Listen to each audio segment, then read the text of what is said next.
I know Joe did this with you in prep a little bit, but Ron's kind of got me to where he kind of almost have like rolling deloads where like we just deload one lift at a time. Mm-hmm. A lot of the time, if we feel good on other things, we just kind of keep our foot on the gas. Yep. I feel good doing that.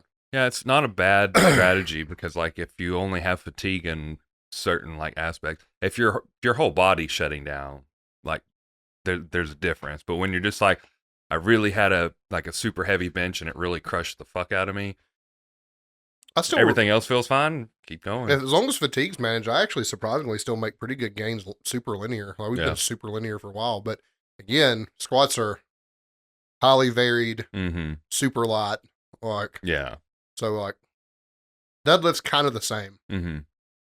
Super varied, right? Light for me, I wouldn't say right, but still, yeah, I don't mind this so much. Yeah, it's just harder to. It also keeps me from having that deload week, like funk, where you're just like, am I even here? Yeah, like I don't want to do this. like I usually don't have a problem with that. Mentally, I'm usually so drained that I'm just like, I'm just trying to survive today, or this week, or whatever. And I'm like, I'm ready. By the end of it, I know I don't need it. I mean, I know I need it by that point. But like, get your pressing or something done, and you're just like, 2 sets on all your accessory work, done in 45 minutes, and you're like, well, fucking thumb up the butt, I guess. Right. Like, I have no idea what this is going to look like with Joe because I don't know what his 3-day plan is going to look like. If it's going to be, it's just for the 1 week, right? Yeah, as far as I know. So it's just going to be like an oddball week, and then I don't know if he's going to change everything from that week moving forward, or if it's going to go back to what I was doing, or I don't know. But I'm pretty excited to be done dieting and eat some food, but we have a very, very slow climb back. You're really close. It was 110.5 and I think 109. You're 221 right now. Yeah. So I'm not far off. I think I've told Joe this. I think 2 to 3 weeks. What it's going to be. If I don't get it at the end of the second week, it will be there at the end of the third week. For sure. So then I'll be able to eat again. And we're back to maintenance first. So slow climb. So 50 grams of carbs a week until I get to a maintenance. So our strategy is adding 50 grams of carbs up until I meet whatever RP says is maintenance. Stay on maintenance for a few weeks, and then we will adjust it to gaining. The gaining is only going to be probably another 25 carbs. Well, I don't know. Yeah. But once we hit maintenance and we stay at maintenance, we're going to go to a gain phase. Whatever they say the gain phase, we're going to still only go up 50 carbs at a time until we meet our gain phase. And the gain phase is only going to be, I want to say 3, I think it's, I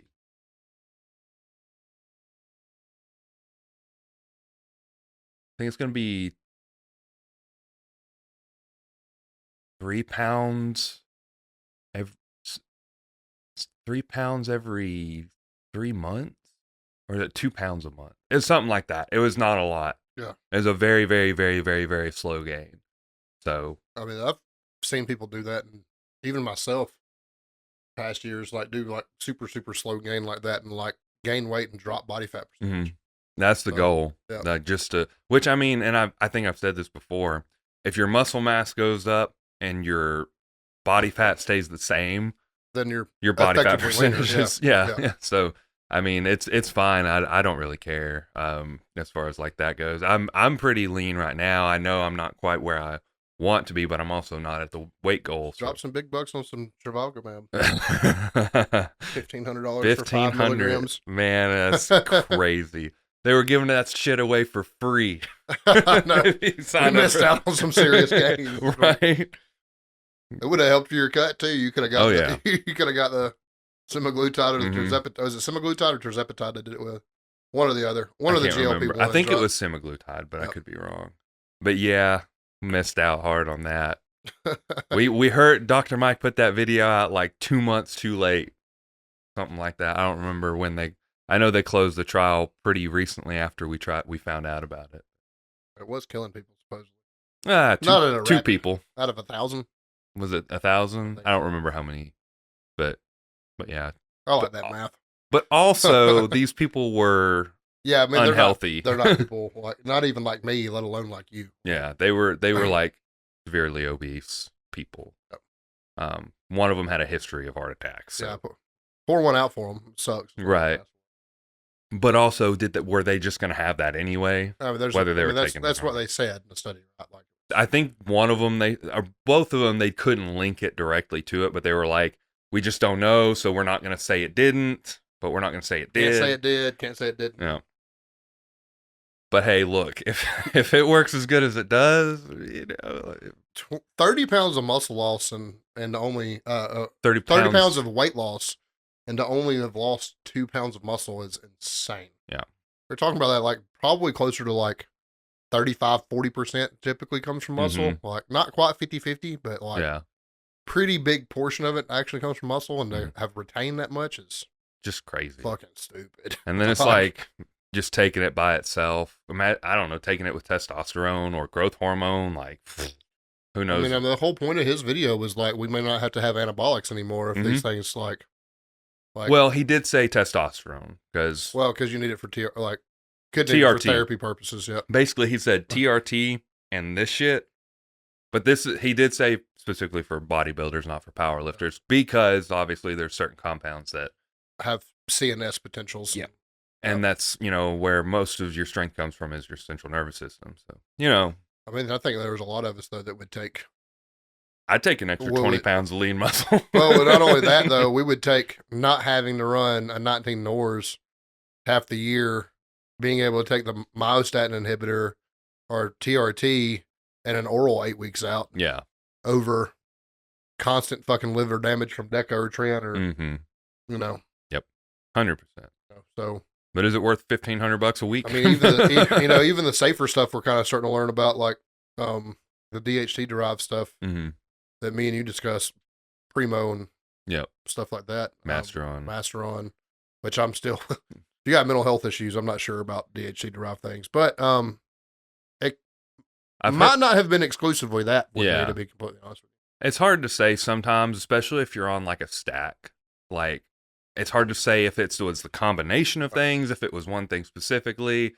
Yeah, mine was all E-blends, which the problem with an E-blend, just in case you didn't know, is that it's a 21-day ester. So, like, I understand why people like Tren Ace now, because, like, if it affects you poorly, it's out in 2 or 3 days. Yep. Like, you just fucking be done. If you're taking Tren E and it makes you go fucking batshit, you're stuck for 3 weeks. Yep. Just like. I mean, it'll slowly taper because it's not going to have that initial spike, so it'll get better, but you'll still have to deal with it for 3 weeks. You're still going to be batshit for a while. And that particular stack was Masteron E, Test E, and Tren E. Yeah. 0.5 milliliter 3 times a week, all 3. Yeah, that's tough. I mean, even like, for me. And then on top of like a bunch of fucking lestrozole and hormone blocker, estrogen blockers and shit like that too. Yeah. I mean, there's a good thing of estrogen blockers, and then there's too much. Ben Pollack talks about it. If estrogen gets too low, he was talking about. He actually talked about one time about how he likes to have his sit a little bit high because his sex drive's better. He's mentally a little clearer, stuff like that. Like you don't want it to be excessively high, but like if you were to do what we were going to discuss tonight, and you were to take your bloods, it was like on the high end. Yeah. Like, I mean, they actually teach their own, I guess. They're actually selling estradiol now at various places. So if you need estrogen, I mean, it can be performance enhancing for women. It's another hormone that if you need therapy for, we are on a transition drug when we take progesterone. Yeah. So it just doesn't need to be high. Like I mean, not crazy high. Also it just depends on like if your testosterone is through the roof, if your progesterone's or estrogen's a little high, it's probably not that big of a deal. I can't believe we're going to talk about it in a minute. Cannot believe how high my testosterone was. My estradiol was still like in a normal range. So let's just talk about the greatness of an anastrozole. That's the best E-blocker I've ever taken. It helps that it's pharmaceutical. Right, yeah. Like when you buy Letro or tamoxifen or something from a random Chinese website. Like, it might be a sugar pill for all you. Right. Like, yeah. That's the truth. That's a lot of show before the show. Yep. Do you want to get this thing started? We can. All right. Welcome to Sip It and Rip It podcast. I'm Zack. He's Nathan. You can follow us at Coleman_Barbell, at Nathan Skedios, at Sip It and Rip It. Our sponsors are The Butcher here in Vinemont. Buy your fucking meat there. It's awesome. Mm-hmm. I need to sit down and have a conversation with Justin. They've been doing their lunch menu. They've been posting on Facebook, and every time I'm like, damn, I wish I could eat that. It looks so good. Man. It does. But it's like $14 a plate. Healthy options may be coming. Yeah. And I really do trust his cooking. That's no bullshit. We're not even getting paid right now to say this, so we can say this like wholeheartedly. Like they're fucking good. Yeah. It's good stuff. I'm in Jam Logistics, who provides our liquor from time to time when we're drinking. Neither one of us are drinking a lot right now. No. I haven't drank since February, I don't think. Unless there's been a random episode on the podcast where single drink or something. Yeah, but like in general, I just haven't. We probably haven't done 5 or 6 episodes since February either. Yeah, that's true. We've been pretty. There hasn't been a lot of opportunity for me to be a bad influence. I mean, the truth about it is, even if you were try and influence me, like that stuff doesn't work. Like when it comes to alcohol, if I want to drink, I'll drink. If I don't, I won't. Like just track it and log it. Be responsible. Yeah. Don't drink too much unless you're being safe, like at home. I don't want to. Yeah, that's true. Don't drink too much. Yeah, don't drink and drive. Don't do that. It gets crazy. It does, and we're dealing with the Crystal Meth convention in town right now. There's lots of drinking and driving going on. Well, South it ended yesterday. Did it not happen tonight too? Nope. It was over. It ended on Saturday, which was weird. They went like Thursday to Saturday instead of. I thought it was normally ended on Sunday, but I'm cool with that. Get them the fuck out of here as soon as they leave.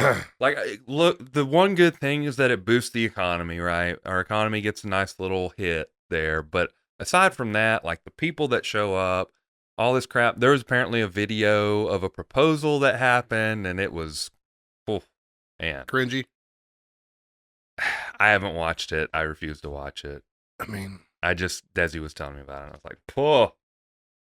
I mean, I hated every band there, but there was a lot of negative feedback about Buck Cherry playing because they didn't know their crowd and made a joke about a ritual or something on stage, and like a bunch of people were like, "You don't know where you are, buddy," and everything like that, and like I don't know, the idea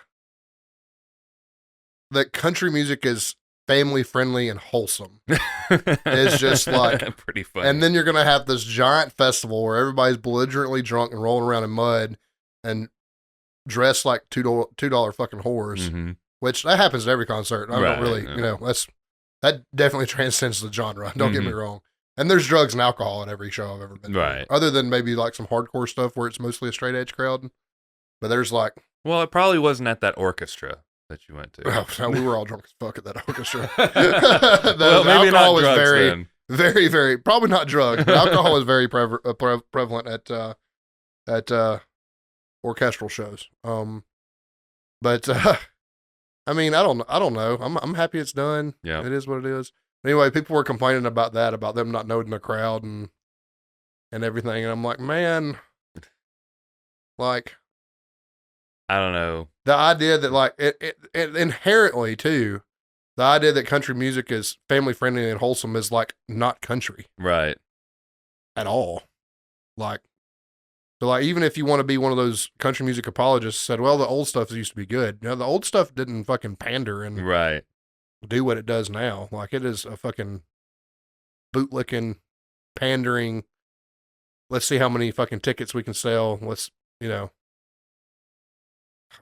stupid ass genre. It is. And I'm like, I don't think I'm quite as frustrated about it as you are. Good musicians exist in the genre, but these people are people that are educated and hired to go record a record. Right. Like, I promise you, they're not sitting around and studying like the best country guitar player. I bet they're fucking not. Yeah. Unless you're a steel player, you're not fucking listening to country music. That's not how you learn to play. Right. They're hired guns. They're happy for the paycheck. That's the end of that conversation. That's fair. I don't know. I just hate the sound of country music. Like genuinely, it's just, and it's the whole like Mostly it's the vocals that get me the most because they're intentionally as Southern and slang as possible, and it's just it's not crazy. Like natural. No. So it doesn't have any like bluesy appeal because it's not natural. Mm-hmm. Like it's very weird. Forced. Like it's very I don't know. It's maybe one of my most hated things on the planet. Mm-hmm. Absolutely. There's definitely country artists that transcends the genre. Nathan won't agree, but there definitely are. I haven't heard one that does. Well, that's all I'll say. And that's fair, 100%. But like, I'm over it. I mean, they tried to make it better this time. There's still not bands I listen to or like, but like Nickelback and Buck Cherry was there. Like, I don't want to listen to either one of those two bands. But it's not just Nickelback they're actually incredible musicians, and they can be really fucking heavy. It's just pandering ass fucking we made this music low to sell effort records. music too. Yeah, I mean, but I don't know. I'm happy it's done. Mm-hmm. I definitely know that, but so fucking grouchy about that. Like I said, it brings money into the town. That's about all I can say about it. That's the only positive I give for other than like it's a disaster like in town trying to get anywhere. Like I've listened. I mean, I've been to festivals where they're like largely a punk rock crowd, like Warped Tour and things like that, where like these people, like it's their identity to pretty much act like scum of the earth, and they're still nicer, more put together, cleaner, don't damage the facilities. There's no fights. Somebody goes down in a mosh pit, you get picked up. Like no fist fights, no like the bathroom stay not real clean, but relatively clean for what they are. Like, I mean, when you get a bunch of drunk people, there's respect there that like doesn't happen at pop music and country music shows. Like, I don't know. Like I guess it's because of the community is so good and punk and hardcore and metal and stuff like that. There's an X amount of respect you give other listeners, and there's an X amount of respect you give the bands and the facilities and stuff like that. And you wouldn't think that would be the case. Yeah. Based on people's attitude, how they dress, what they look like, stuff like that. But that is a much more respectful crowd than. I always think back to that video of everyone like crowd surfing the guy in the wheelchair. Everybody's fucking happy to be there. Yeah. Like he was super stoked. Everybody was happy to be like giving him that moment. Like it, I don't know. Cool shit. You're going to see fucking little puffs of smoke where people light up fucking joints. And you might get offered some cocaine off a key. You might, yeah. You get a key bump too. You might see some shady shit, but in general, like everybody's there and like they're just there to for have the a good same time. reason, good time. Like Rock the South. I know people that go for the party and not for the music. Right. Like I couldn't imagine a punk hardcore metal fan going for the party and not the music. You have people that are probably like big time partiers that are like intentionally not, so that they can live with that moment and not forget it. You know what I mean? Like it's not just this fucking free for all. Fucking cowboy up and get your ass the fuck out of town. Get out. I'm over it. I think most people. I would have like watched local. Afro Man then, though. Yeah, that's fair. I think most people who are local don't really care for Rock the South. Some people do, I'm sure, but I think most people find it more of an annoyance than anything. But well, that's first tangent of the episode. What did you do in the gym this week? Not shit. It was a pretty sucky week. Just kind of like trying to survive the cutting carbs, and I don't know if that's what I said in the show before the show will make it or not. It just depends on where it lands, but yeah, it was just pretty tiring. Everything seems kind of like not necessarily that it's quote unquote heavy, but it's hard, if that makes sense. Yeah, it's not. It's kind of a weird thing because normally it's either like I'm doing a bunch of reps and it just like it's hard, which is what I'm doing right now, or it's like my barbell stuff is heavy and it's fucking me up, and like, but even the barbell stuff that I'm doing, even though it's like quote unquote heavy, it's not really that heavy. It just feels hard. Like my body isn't like registering it. Like my central nervous system isn't like, oh fuck. It's just kind of like, oh, my body's struggling to move this. So it's this weird phase that I'm not really used to. Sleep mode almost. Yeah, honestly. And it's just because it's a lack of energy. My body's like basically in starvation hibernation mode because it's like, fuck, I'm not getting what I usually get. So but it's going to get better with time, so I'm not super worried about it. But yeah, nothing really big. The biggest lift that I had, I mean, I hit a I think it was 465 or 475 sumo deadlift for 4, which I mean, it's whatever. Like it's sumo, and it's like it's new and it's different. So there's that cool, like, I'm making PRs because I've never done it before. And then my SSB, I did 370 for 3. And it was 410 tempo, um, which is fine. I'm just glad it doesn't hurt. Yeah, I mean, I haven't had any pain in squats since um I can't remember, at least a month ago. good. So it's been good for a long time. So I'm really happy about that. We talked about transitioning to low bar eventually because I feel like my body is actually capable of doing low bar because I've learned a better positioning for what I need. So we'll see if I can low bar. I mean, I may even break 600 at some point. Maybe next year, but we'll see. I'm not gonna shoot for the moon or anything, but I've got goals. I don't know when we're gonna see them, but I think we'll see. Oh yeah. I mean, I don't have much to report either. Good squats, good benches, good deadlifts, a little bit of pain, squats, shoulders acting funny, but it comes and goes. It's nothing new. BPC healed up some tendonitis, so in general things are pretty comfortable right now. Progressing squats, which is great. Get a comp squat back after this week of training, which I'm really excited about. And mostly just plugging away, doing what I'm supposed to do. Chipping away at it. Chipping away at it. That's it. Yeah. It's the grind right now. But Yeah, I feel like that's both of us. We're just doing the work that's required of us and not much else. Yeah. Just chipping away, hoping to get somewhere in a year or so. It's kind of, I feel like we're both in that boat, but we'll see. We got PR songs. I can find some, I believe. I think I had a couple saved that were interesting. I don't have any new metal stuff as it turns out. This one's a little bit different. But have you ever heard the band Currents? Yeah. So Shattered by Currents was playing in the gym, and it's not like very heavy or anything, but it's dark. Kind of like,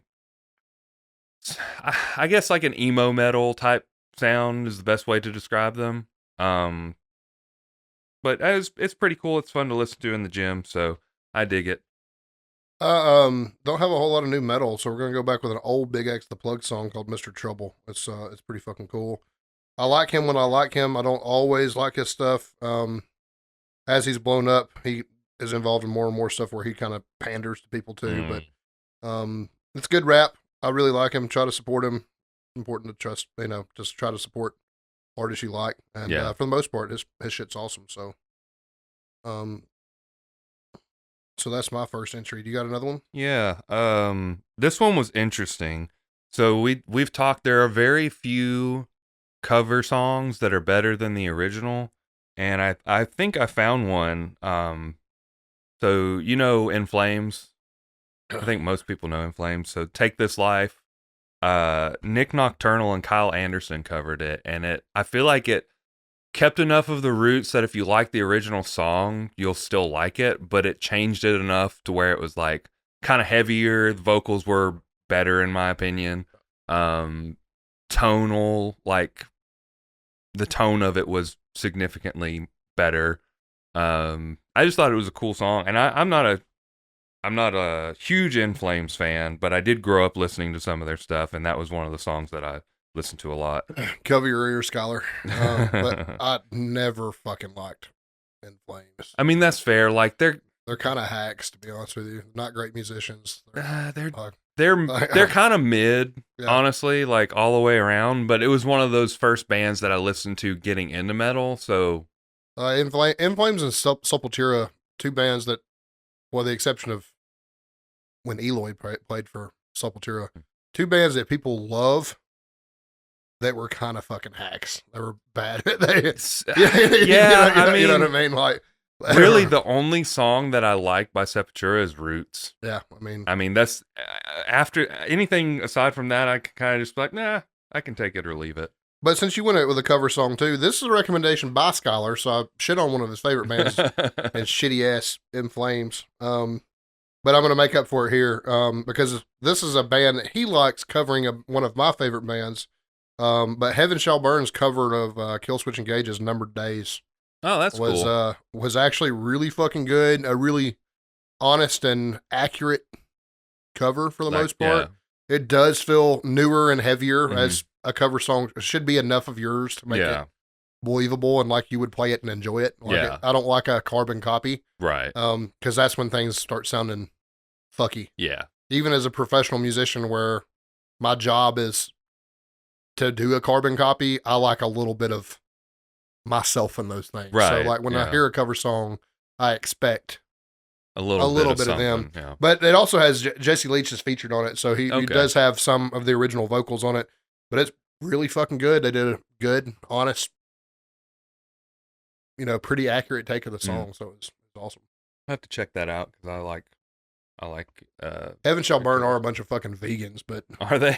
Yeah. But other than that, they really are a pretty cool band. So, but yeah, I mean that would be my other entry. That's fine. Cool. This has become ritual, but because I haven't been drinking a lot, I've been drinking twisted teas, and every time I drink one, I got to go piss. So might as well do it before we get into the episode. Hold on just a second. From twisted tea to twisted pea, in 25 minutes, roughly. Damn. Yep, that's your bad. That's my entry for dad jokes. That's it. So what we're talking about tonight is it's pretty straightforward. We touched on all this a lot, but I don't think we've ever actually gone super in depth of what our blood work looks like or anything. We've done one when I got my first blood work back, and we talked about it. So this will be the first time we've talked about your blood work. Yeah, so we're about to violate my own HIPAA agreements here. Talk about my health. But largely, y'all know I'm the fat one on the show, so of course I'm gonna naturally have the worst blood work between the two of us. But it's very seldom that I get blood work back and I'm like, fuck, I'm proud of this. But what we're going to do is we're going to run down my blood work and we're going to talk about what I did and what I didn't do, stuff like that. And I think probably smartest way to do it is just go over it, give a summary, and then talk about the changes. I guess if there's something you want to specifically talk about as you like come across, I mean, you could go across each marker that you find most interesting that you want to talk about. Sure. So I have to say this in front. One of the most impressive things about this blood work is this was coming off of a performance enhancing cycle. It wasn't super, super heavy, but it was about 400 to 500 milligrams a week of test E is typically what I like to run when I'm on a performance enhancing cycle. So this is coming off of test E I did this blood work about 7 days out from my last shot. So just for the record, my testosterone is elevated in this, over what it would have been if I'd been on a TRT dose. But what's impressive about that is the bloods were still good. Most of the time, performance enhanced dose is going to drive your cholesterol, your blood count up, all that shit. So all this was within normal range, so it's really good. First things like basically, kidney function, electrolytes, stuff like that. You do go in fasted, so that means you're going to be a little bit dehydrated. So all my kidney function that read high is likely because didn't have enough water in me. Glucose is in the normal range. All my electrolytes, calcium, sodium, potassium, chloride, all within good to kind of the high end of the range, which is fine for an athlete. CO2 was a little low, but that is from holding your breath while you get pricked. Apparently, it was just a little outside of range. That can get better. And then BUN, which is a kidney marker, and creatinine were a little bit elevated, but again, that's probably because of dehydration. But when I say they're elevated, they were like very, very slightly outside of range.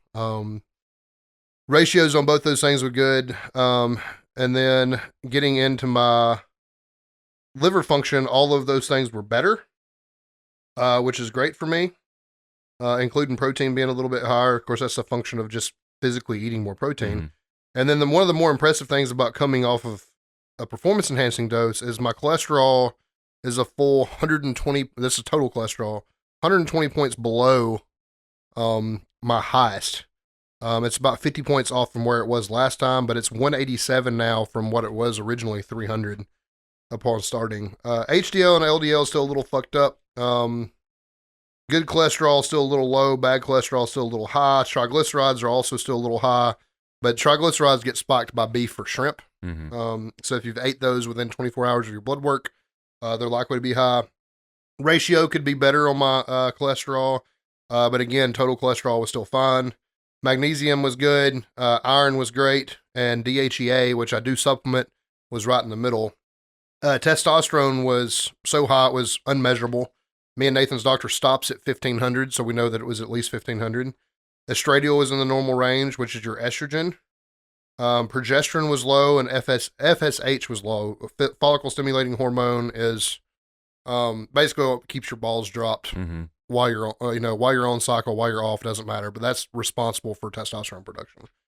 Progesterone is low just simply because I don't supplement enough. I use it as a sleep aid. I don't take it the 3, 4, 5 times a week like I'm supposed to. But that's neither here or there, really. HGH was a little low. That was my worst health marker, probably. Cortisol was great in a healthy range. Insulin was good. All of my thyroid markers, including the Hashimoto marker, was all in great range. B12 was high, which is cool. And then ferritin, which is part of how your body transports iron, and also messes up the thickness of your blood. It was really low, which was a great thing. It also affects inflammation in the body. Free testosterone was high, but again, coming off of performance enhancing dose, it would be.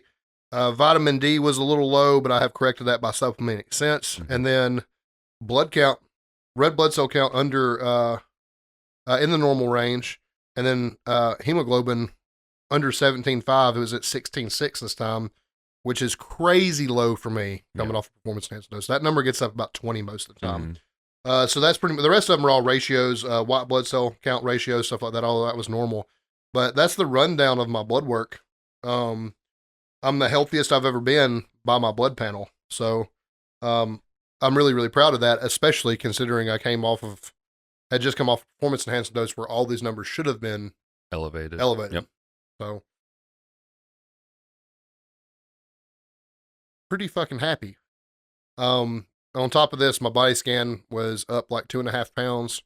Body fat was dropped by about 2%. So in general, good compositional really changes. Yeah, like everything seems to be going in the right direction. In the correct direction. Yep. So can't really complain too much. So what were the big changes that you made as far as from this blood work from your last? This has been something I've been on a soapbox about, and people just kind of like roll their eyes now when I talk about it, but it's the truth. Fiber. Yeah, absolutely. Dietary wise, most of my carbs are going to high fiber sources. So I do like Mission low carb wraps. Have your entire daily in one wrap. Have your entire daily fiber goals in a single wrap. And I generally eat about 2 at a time. An uptick in vegetables, fruits and vegetables in general, granola, whole grains, stuff like that, significantly higher. I've reduced the amount of red meat that I eat. Not really because I want to, because it's fucking expensive. And then another thing I've soapboxed about a lot is I've leaned on non-fat dairy a lot for the majority of my protein. Mainly because it's cheap and easy. Yep. Non-fat dairy right now is cheaper than meat. So I mean, you think about a tub of it is like $3 for cottage cheese. Yeah. Like I mean, that's what I'm. Low fat, non-fat cottage cheese is what I'm leaning on the heaviest probably, and then next is fat-free milk. Speaking of, I did try that blended up cottage cheese with the ranch packet. I love it. It's pretty good. It's not quite ranch. I did put a little bit of Fairlife milk in it to kind of loosen it up. I do like 3/4 and then a quarter. Yeah. And then, The problem was I didn't know how to measure it. I dumped the whole cottage cheese thing and then put some milk in one ranch packet, and I think it needed a second ranch packet. because it just doesn't have enough of the flavor. Yeah, I mean, you can. So, I mean, there's very few calories in that, so you can. I think it logs as 0. Yeah, it might, because there's no sugar in it. Yeah, so like it's just like garlic and like parsley flakes or something. Like, yeah, I mean, whatever's in ranch, right? Salt, pepper, probably. Yeah, the basic seasoning stuff. But like, yeah, so I don't eat it as salad dressing. I use it as a condiment anyway. Oh, me too. So I was like, because I'm changing from like the Rice Krispies and like all this stuff to apples, bananas, carrots, and cucumbers. Yeah. And I'm using carrots and cucumbers, and I'm eating the cottage cheese with it. So I mean, it's not super protein dense because you're not going to eat a whole serving worth of cottage cheese as a condiment. No. you know what I mean? I think like, I had like I eat a cup at a time, which the serving size is actually half a cup, but like a cup at a time is like 26 to 30 grams of protein, depending on the brand. You're not going to put that much. You're not going to put a whole fucking cup of ranch dressing on your and I don't use it as salad dressing. Like I said, I use it as a condiment mostly on wraps, burgers, stuff like that. So, I think it's just a really easy way to get a little extra protein. Yeah. And I know it's like, it's kind of marginal. You're probably only getting 5 or 6 grams of protein. Those things, when you're having to eat nearly 300 grams of protein, really it adds up. You know what I mean? If you can start getting, for me, if I can get 60 or 70 grams of protein a meal and then fill in with snacks, makes my day a lot easier. Right. Like a lot easier. But it's mostly been fiber and lack of red meat. Yeah. I feel like. Gym wise, I'm just more conscious of how long it takes me in the gym. Things that normally took me 2 hours take me an hour and 15 and an hour and a half. Things that used to take me an hour take about 45 minutes. Yeah. So being conscious of rest times. Yeah. Because that's going to help your cardiac health. Yeah, which is going to help your blood work in general. And then really, really low hanging fruit is cardio as often as I want to, but a minimum of 3 days a week. Yeah. And I am pushing cardio, at least on those 3. Like anything extra, it might just be a steady walk or something like that. Yeah. So I think the problem though is powerlifters that we get into, and this is a soapbox I'm going to create here, is that cardio is bad for you. It's muscle wasting, yada, yada, yada, yada. I actually added 2.5 pounds of muscle with hard elliptical. Talking about anywhere from 3 miles, depending on the intervals, up to 5 miles in about a 30-minute period. And that's not super hard, but that's still heart rate over 130, like, getting down pretty good. Average pace is probably, slow pace for me is about 6 miles an hour, and then fast pace is 9 or 10 miles an hour. So it's not super, I'm not sprinting, but I'm getting after it. Yeah. So, like I said, heart rate around 130 or something like that. Maybe a little bit higher on my faster intervals, but 3 times a week like that. And I actually put 2.5 pounds of muscle on, and most of it was in my legs. Right. Like where you would think it would waste. Yeah. Did you see that post Bryant Wood made about? No, but Bryant's a very smart man, but I did not see that. I think he shared it on a story, but it was basically like, talking about the specific thing, cardio wasting your muscle. And he was like, are you running a marathon? Like, because that's what it's going to take for you to get that muscle wasted. Yeah. Is to actually like be trained to run a marathon. I can't remember the exact terminology it used, but it was comparing like powerlifting to marathon running. And it was like, yeah, listen, like from what I remember, I'm not super up to date on the science. Muscle wasting really starts happening more in a really, really elevated heart rate. So like for somebody my age, probably like 150 plus. I told you mine's sitting between 120 and 150. I'm never getting into like CrossFit. That's the reason they're all skinny, fucking weak bitches. I'm never getting into like CrossFit level heart rate where I'm just like for 20, 30 minutes at a time, my heart rate's 180, 190, something like that. It's interesting. But like from the original science, from like the NSCA book, and that's how long it's been since I've looked. So it's been nearly 10 years since I've read on this. But like muscle wasting and cardio, more of a function of a long time, like Bryant says, or like a very short amount of time where it's very, very stressful, like 150 beats per minute or more for what would be a prolonged amount of time for that type of cardio. Like if you run a sprint, probably not muscle wasting. Your heart rate probably got up to, 160, 170, but it comes down rapidly to just stay there. Like more of a function of that than anything else. Yeah. From what I remember, that stuff's probably on PubMed. Look it up on your own, not doctors. Right. And I am kind of spitballing a little bit, but that's what I remember reading. Well, you think about, I know we talked about it briefly on one episode. It may have been a CrossFit episode, but the guy that, I think you said there was a guy that showed up at your gym who was like incredibly talented at CrossFit. And he was like, I'm not doing what these people are. I'm like staying like a level below, like where some people would be at. What are the cardio levels? There's like. Yeah, I mean, and it pretty much follows his heart rates. Like 120, you're like lightly stressed. Like, because your resting heart rate, if you're healthy, should be, you know, non-athletic, probably 80 to 90. And then if you are an athlete, probably should be significantly less. Right. Like, you know, 75 or less, probably. But like when it's elevated, like 120, it's enough to make you sweat. You should still be able to hold a conversation. 150 or higher, you're probably strained to talk, probably even a little bit strained to breathe, stuff like that. Like, that's zones. A zone. Yeah, there's zones. Zone 1, 2, and 3. I think he said, what I'm remembering is he stayed primarily in zone 2 training. Yeah. So which would be fat burning, not muscle wasting, stuff like that. Yeah. He was probably also, I'm assuming he's probably more jacked than all the other guys. He was significantly more jacked. So because he's not. He straight up told me, he's like, I mostly street train, and then when I'm doing Metcon, I don't get in a hurry. Yeah. And I was like, how does that translate to better Metcons? Well, I'm rested and I'm stronger than everybody else. So when I have to go fast, I can just lay it on. Right. And I was like, this is early in my personal training career, so I'm like, that was such a profound, because we always want more and more and more, faster, especially in CrossFit. Yep. And he was like, the ticket to this is patience. You should only really be super stressed if it's competition. Right. Like, why would you? It's really, it's really almost, the way he spoke about it was almost the same way we would prep and peak for a meet. That's exactly what I was about to say. We're building stress throughout prep, only in peak to reach our peak stress and then immediately taper off. Yep. It was very, very similar to that. Like 6 to 8 weeks out, I'll work a little harder. I'll work a little faster.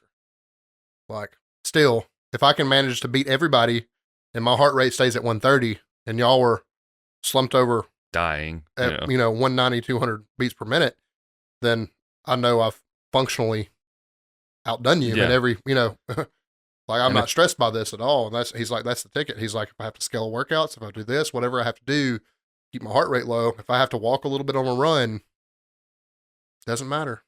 I mean, your body. I'm so much stronger than you. I'm going to cycle that bar faster. Yep. When I get on a 95-pound thruster, I'm still going to do it faster than you because my 1 rep max is higher than yours.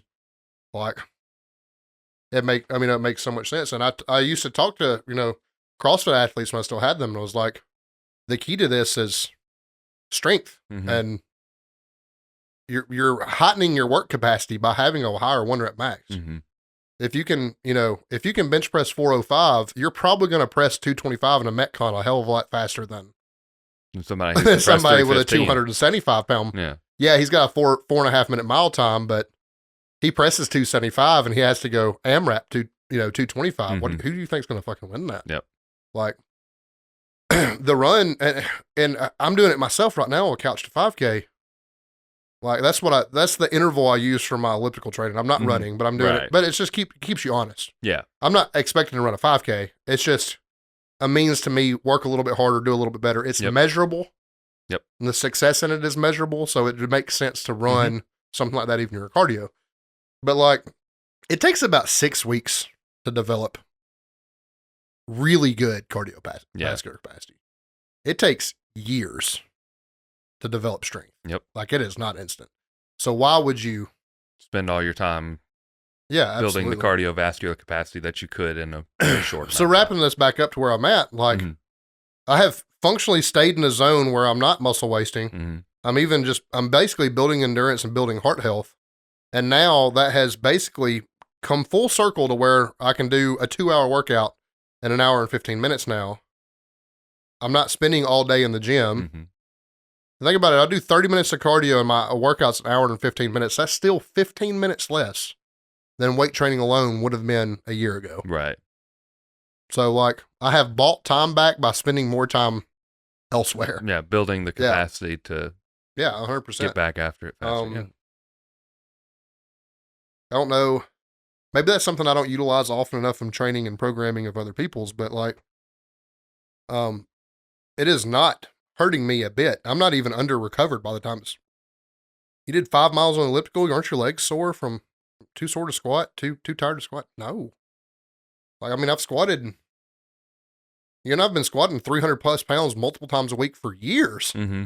Like 30 minutes on elliptical is not taxing on my legs. Right. Like, it hurts my lungs. Mm-hmm. Like, I sweat. It's hard work, but like my legs are like, okay. It's not my legs that are giving out. You know what I mean? It's like, they're like, oh, cool, whatever. If anything else, it probably serves to push a little lactic acid out of them, and I'm probably a little bit better recovered. Yep. Blood flow's better. That's reflected on my blood work with thinner blood, better cholesterol, stuff like that. So like, all that stuff is. So what you're saying is, it's not a special pill. It's not a protocol or anything like that. It's just doing the basics.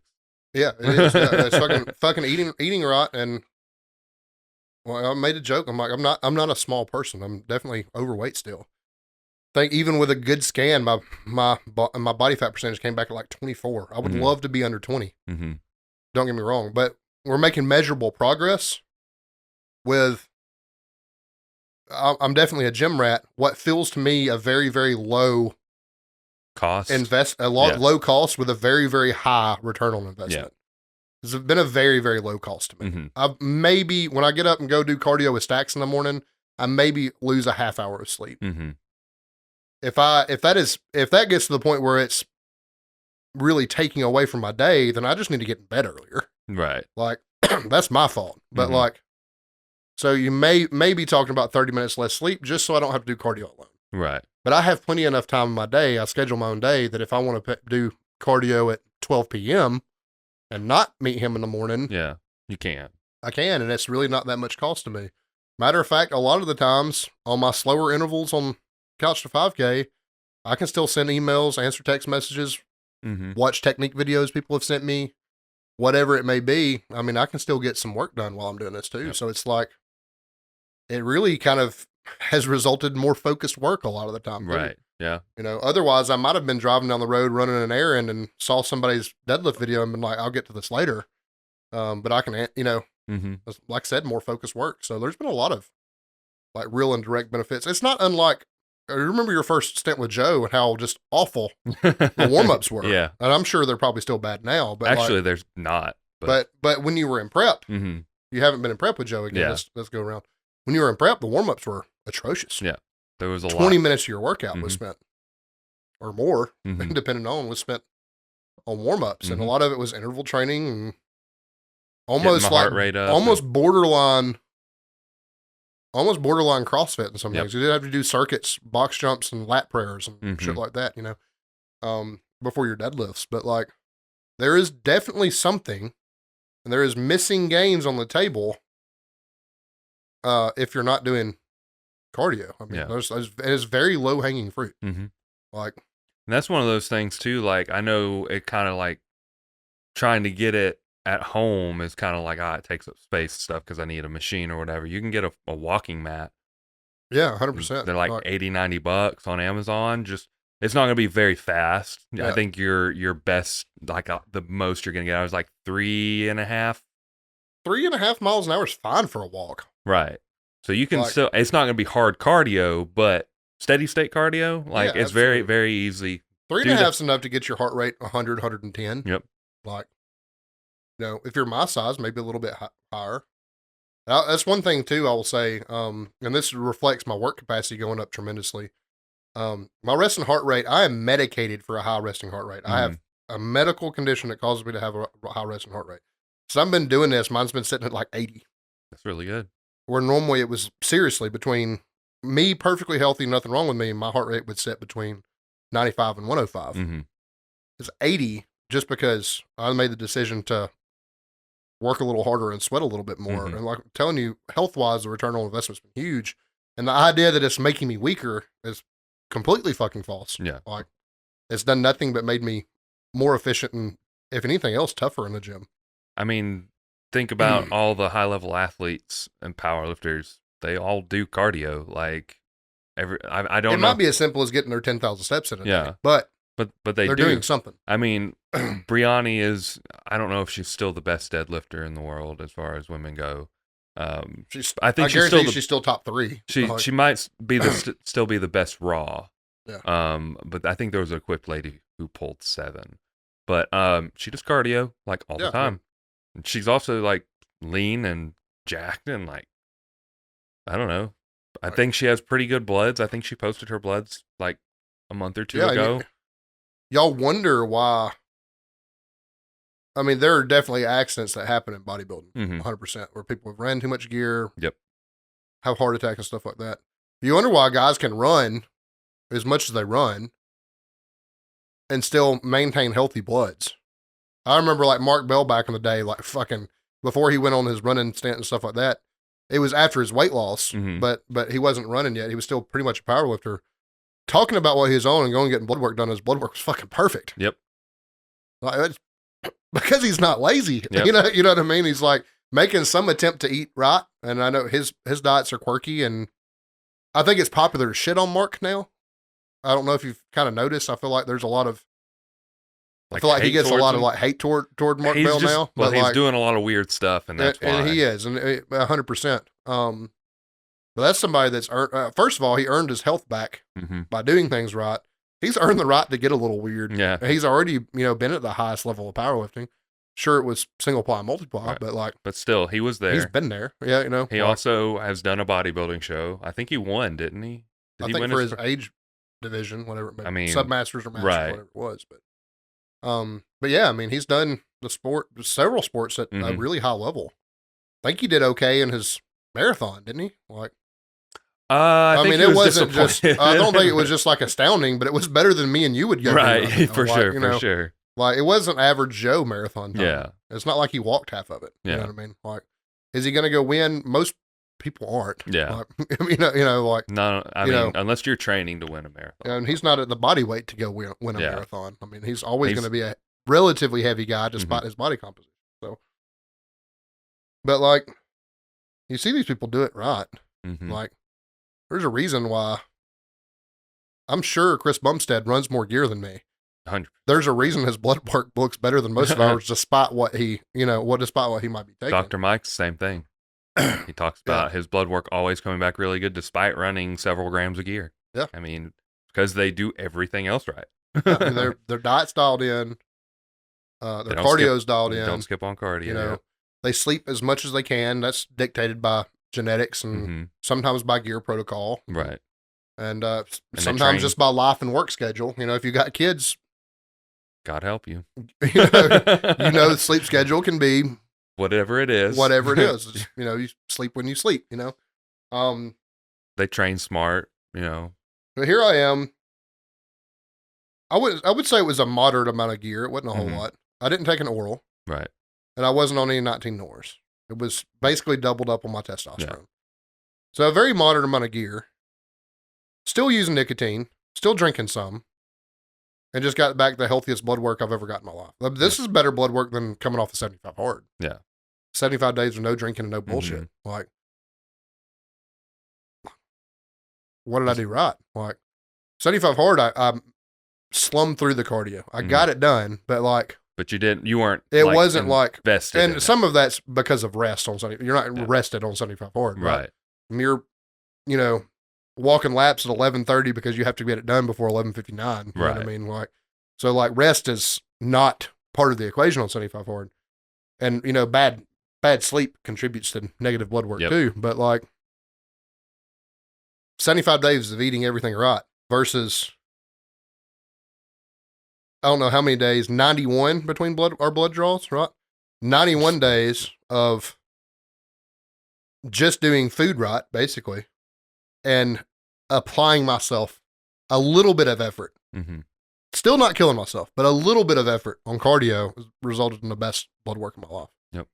I guarantee you it's better than people half my body weight, like, that aren't gym goers and stuff like that. Like, I mean, an improvement's an improvement. This can definitely get better. Like, cholesterol ratio can definitely get better. Hydration could definitely be better.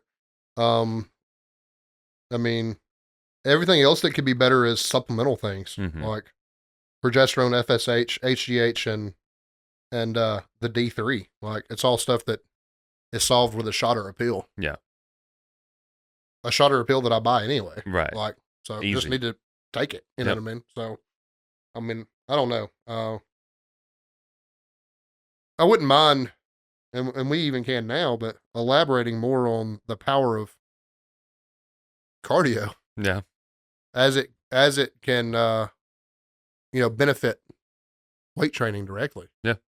I mean, basically what it's done is it's resulted in higher work capacity. That means I can handle more sets, more reps, a more grueling workout. Less rest in between. Yeah. Which is the reason why my time's gone down so much in the gym. Like, I mean, a lot to be said for it. Like, I mean, if you have a stronger heart, push blood better, so you have better blood flow. Better blood flow means faster recovery. Yep.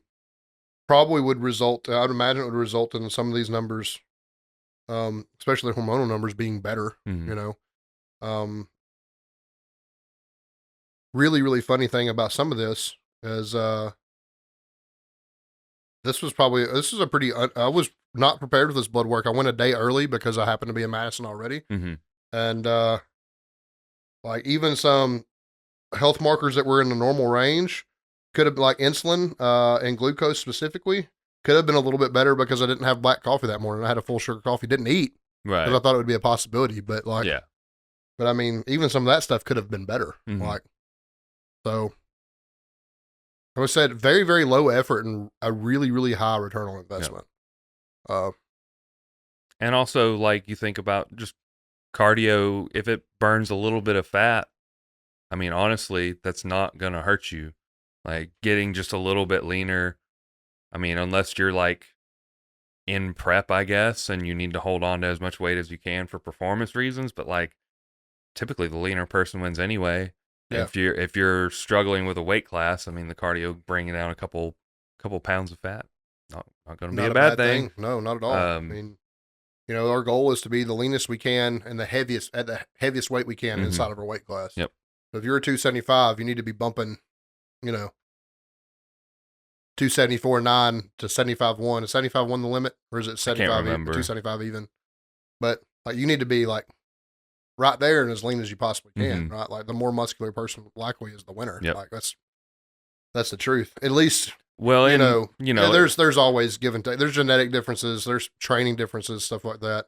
Well, I just mean, like, as far as the weight goes, like, you don't want to be like honestly, like 290 and doing a 20-pound weight cut, like, and then be feeling like absolute dog shit and not be able to recomp that. Yeah. So there's a little bit of a balance there. Being like, within striking distance of your weight class, like, personally, I think makes everything less stressful. I think about 10 pounds is like the most I would want to be over my weight class. But you know, there's people who do, like, I mean, boxers do way crazier weight cuts than that, like something nuts. But for like average, like normal everyday power lifter, 10 pounds.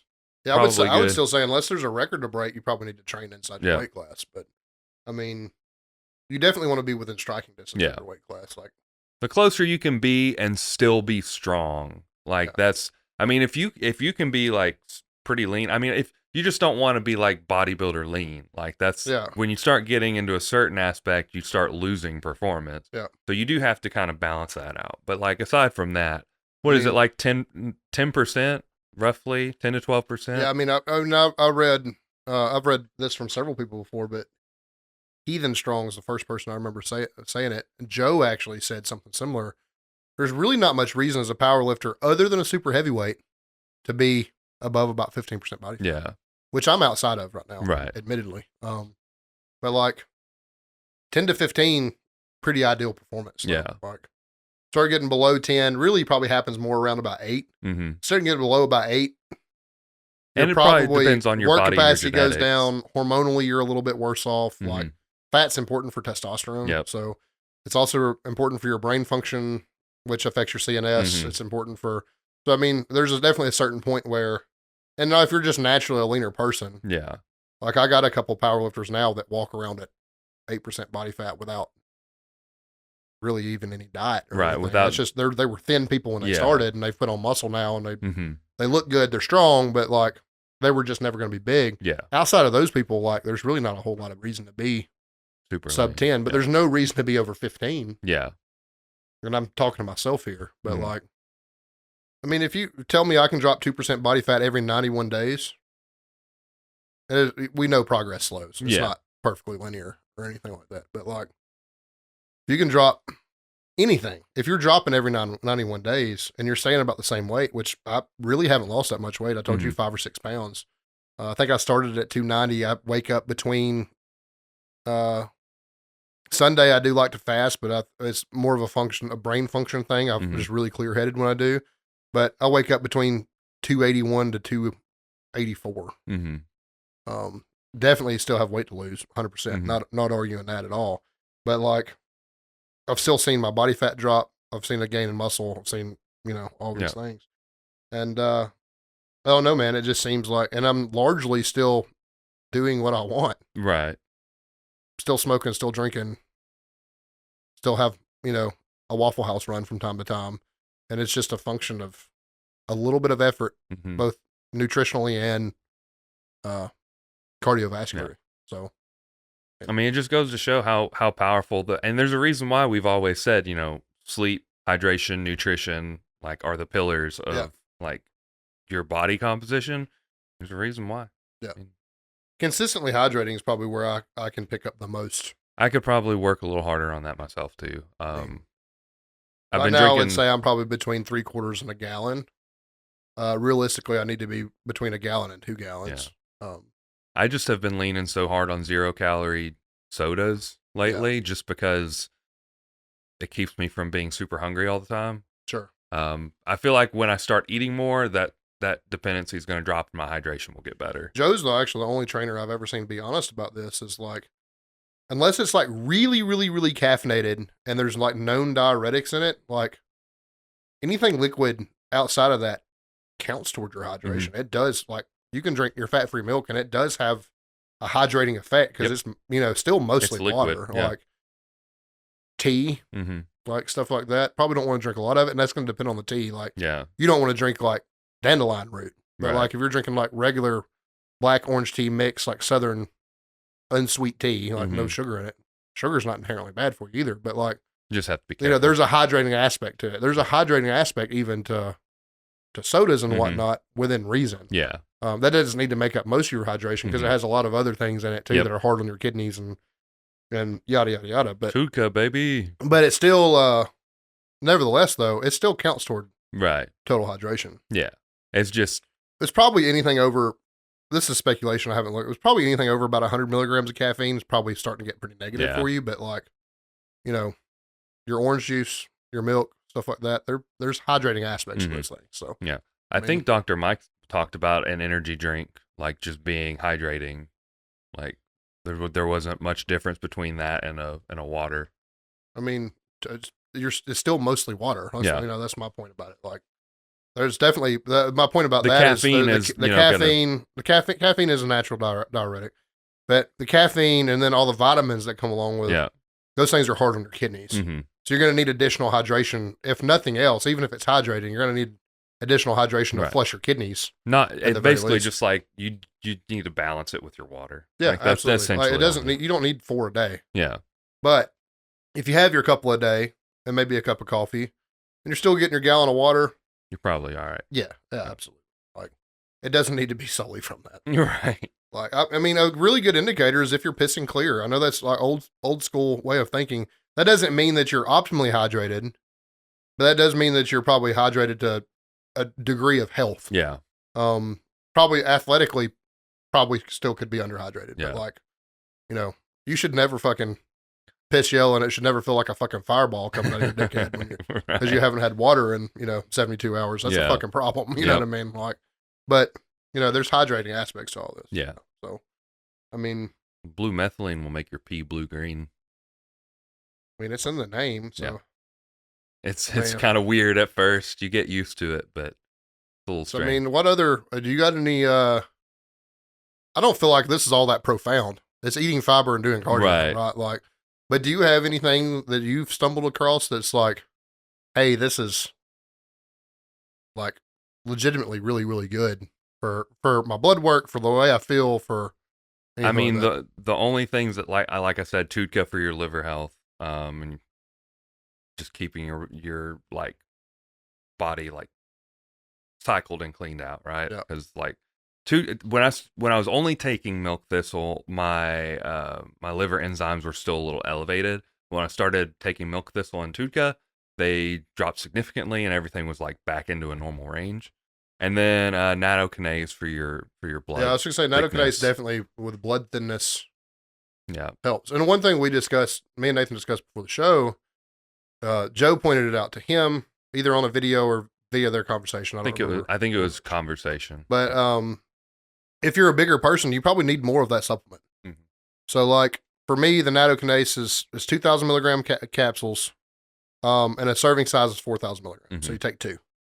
Me being a bigger guy, I was taking 2 and wasn't really seeing that big of an effect on my bloods, and then move up to 6, and all of a sudden, like my blood's thinner, like everything is functionally a little bit better. Yep. So like, but to keep in mind your body weight when you supplement these things, like you may have to take more than a serving size to yield the effects that you want. Like within reason, again, vitamins and stuff like that can be hard on your kidney and liver, unless they're specifically for kidney and liver function. But like, that's the reason why I'm doubling up on my fish oils.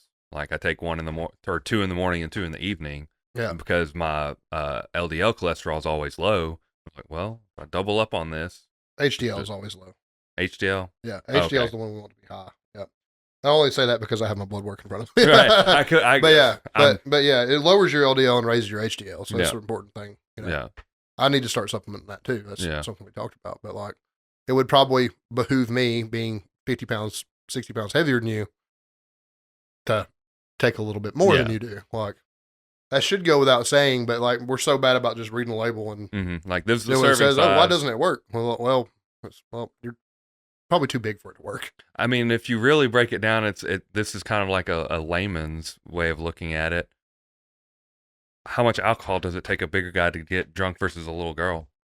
Yeah, absolutely. I mean, legitimately, like, so your body has to take time to process all this stuff. You just need more of it sometimes for it to get the effects of it. So, Sandy have a couple margaritas and be buck wild, and I have like a pitcher, and I'm like, "Where's the rest of it?" Like, right? You know, like so just thinking about that in general, just the size of the person matters, and not thinking, oh, a nutritional label. I mean, when you think about a nutritional label too, we talked about this. It's based on a 2,000 calorie diet. If you're eating 2,000 calories, it probably falls into your body weight that the serving size is correct. But if you fall outside of that, your maintenance is 4,000 calories. Probably need more of of whatever it is that you're taking to get the actual quote unquote daily values of what you need. Yeah, 100%. So, that's pretty much the only 2 things that I've, aside from like, I mean, I take a bunch of stuff, but I started a bunch of new stuff. I haven't been back to get my blood work done, so I don't know yet. Yeah. Sure. I'm really interested to see what the SLU does. I feel like it has made a difference as far as like my body fat. Sure. But we'll see. Anyway. Yeah, I mean, incredibly low effort, incredibly high return on investment. I mean, all in all, like pretty much net win. And it goes to show you too, like, it's not like me and Nathan are just abusing PEDs. Mm-hmm. We do use them. But I would say we're very, very conservative compared to bodybuilders or some of the powerlifters around. And I know there's several that take a pretty significant amount. Yeah. We're definitely in the less is more. So yeah, I just told you most of the time my performance enhanced dose is 400 milligrams a week. I mean, the most. I may go up to 6, maybe 7 with a 19 Norse. Maybe only brush 7 if I'm taking an oral. Honestly, like 750, I think is the highest I've ever been. 750 or 8. That's probably the highest I've ever been. Too. Like, and I've never touched a gram. Maybe in the future, we'll see. But I mean, even if I do touch a gram, if it starts feeling like my body is taking a hit, like negatively, I'm not gonna continue. We talked about this too. Like, the difference between strength sports and bodybuilding is like sometimes in strength sports, like a whole lot of gear is just not really reliable weight gain. Mm-hmm. It's not really reliable strength gains. Where like testosterone, especially if you're on a TRT dose, you can run X amount year round. Like, it's very beneficial because I don't have that low. Mm-hmm. I don't experience that low that somebody cycling on and off would. So there may just not be a need for me to run that much, just simply because we're on TRT. But like, in general, like, less is more, in my opinion. Like, and also, it's a drag to pin. Like, I know I complain about that more than anybody does, but like, it sucks to take an IM 3 or 4 times a week. I'm so used like, to it. I know you're. I mean, I know you're used to it, and and I get used to it. But like, also like, there toward the end, I'm like, it does get. I'm ready for my one a week. Yeah. You know what I mean? Like, I mean, I'm ready to. I'm always a little bit ready to go back to one. Yeah. Like, it is what it is. But I mean, it goes to show you though, knowing that I was on a PED dose, and knowing that I applied a little bit of effort, the gear itself is as safe or as harmful as you want to make it. Mm-hmm. The more, and I didn't bring past blood work, and maybe I should have, but the more harmful I've been to myself, the more harmful the gear has become. Mm-hmm. Versus the more kind I've been to myself, the more responsible I've been, the kinder the gear has been to me. Like, this is extremely high testosterone to have good cholesterol and good blood counts and stuff like that.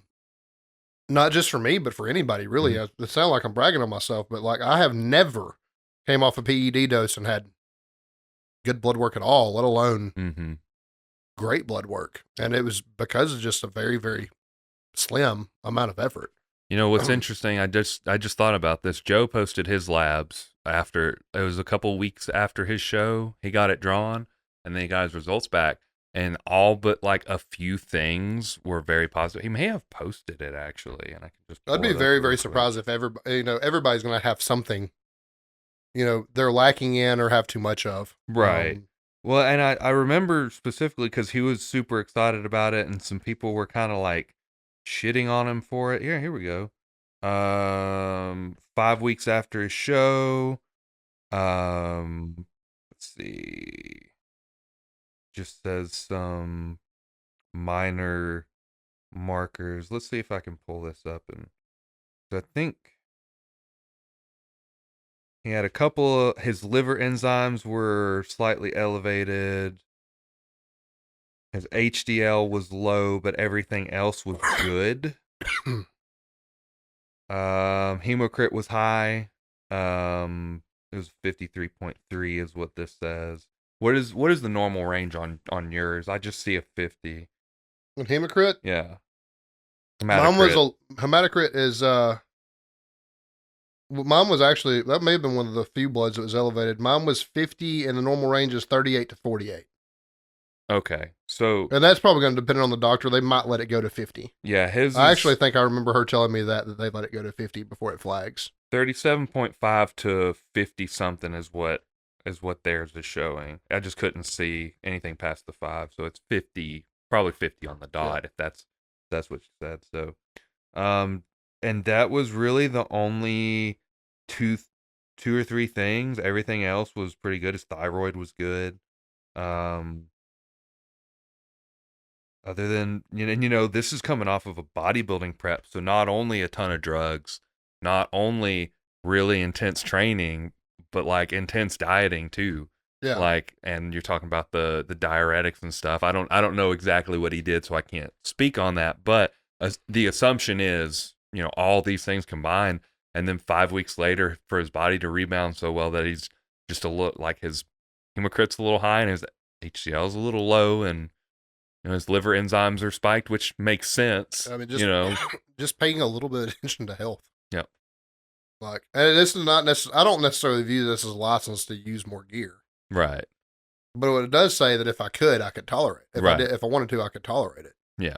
Versus when I'm eating like trash all the time and running 19 NORs with my testosterone and stuff like that, it all gets fucking trashed. Mm-hmm.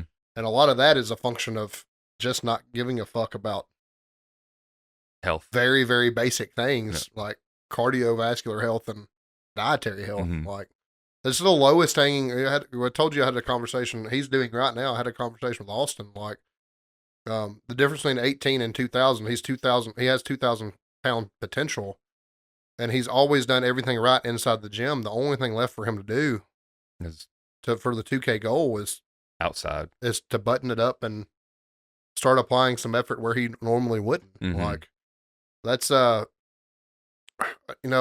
a little bit too old to have massive goals like that, to be completely honest with you, but oftentimes that's the difference between a lifetime intermediate to advanced lifter and a pro is talked about it 1,000 times, is the willingness to do the small things. Like, so I mean, I think that Austin has to have like 1920, 1930 to make his 500 dots. So, I mean, he's probably really close to that now. I think on the high end of this meet, if he goes 9 for 9, I think he totals like 1890 or something like that. So he's theoretically within striking distance of a 500. Yeah. But like, he's doing everything in the gym right. We've got MEV and MRV dialed. We've got rest dialed. We've got everything. He recovers well from his workout. So what's left? Diet. Yeah, cardio. Absolutely. Yeah. Diet and cardio. I mean, he's on his feet enough. I don't even know if he will require that much cardio. Right. You know what I mean? But like the lowest hanging and most obvious things give you so much back. You know what I mean? Like, and I hate that I've learned this. I've known that professionally. I hate that personally I've had to learn this the hard way. Yeah. That's typically, I mean, I don't know. I guess it just depends on the person. Sometimes people will just latch on to stuff, and sometimes they will like, yeah, but is it that important? Yeah. I mean, you have some people that just don't give a fuck. Yeah. I mean, for a long time, that's been me. Things change when you have a family. Oh, yeah. It's not just me and Sandy anymore. So you look at things so significantly differently when you have like a kid, honestly. Like, it's just different. Life is just different. Yeah, I would, if I wasn't on the up and up, like in terms of like strength and like recovery and stuff like that, I think future for me, I want to experiment with more aggressive dieting in the sense of like more aggressive weight loss. Because I want to experience what you're about to get to experience and what you've experienced before, and all of my clients except for me have experienced. I want to know personally the benefits of that anabolic rebound. Yeah. I mean, when you cut to 199, which is well beyond what you can cut to feasibly now. Yeah. Because you're just a heavier, more muscular, more athletic person now. But like, you were arguably at your strongest you've ever been coming out of that diet. Like, it was a fucking slugfest to 195. Like, probably the worst you've ever felt in terms of gym. Would you probably agree? No, I hated going to the gym because I felt super weak and tired all the time, and like it was. But that way back up. It was almost instant, which was crazy because it was as soon as you got that refeed, basically. It was like a deload week, and then there was like singles. I was doing timed singles. I remember specifically like hitting 535 for 6 singles with 60 or 90 seconds rest, and that's where that climb started back. It was like a month after that big diet. I'd already got back up to like 212 or something like that, and I was just like going and going and going, and it just like.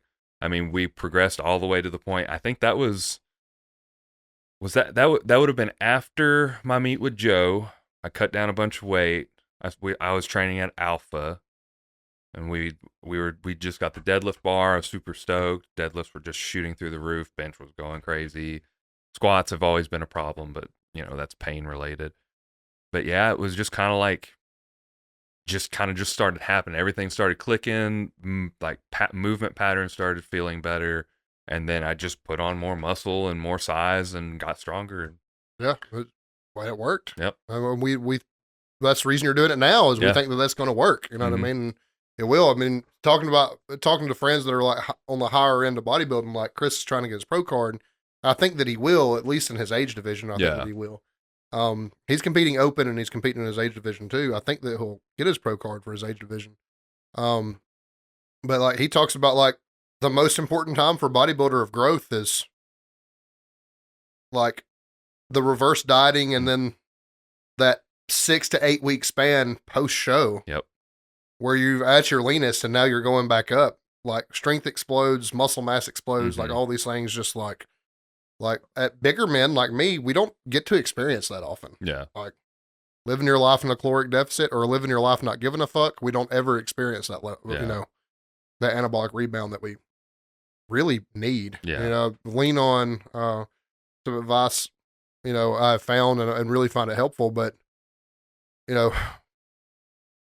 I've read that, off season, you need to cut 10% of your body weight and you need to put it back on, Yep.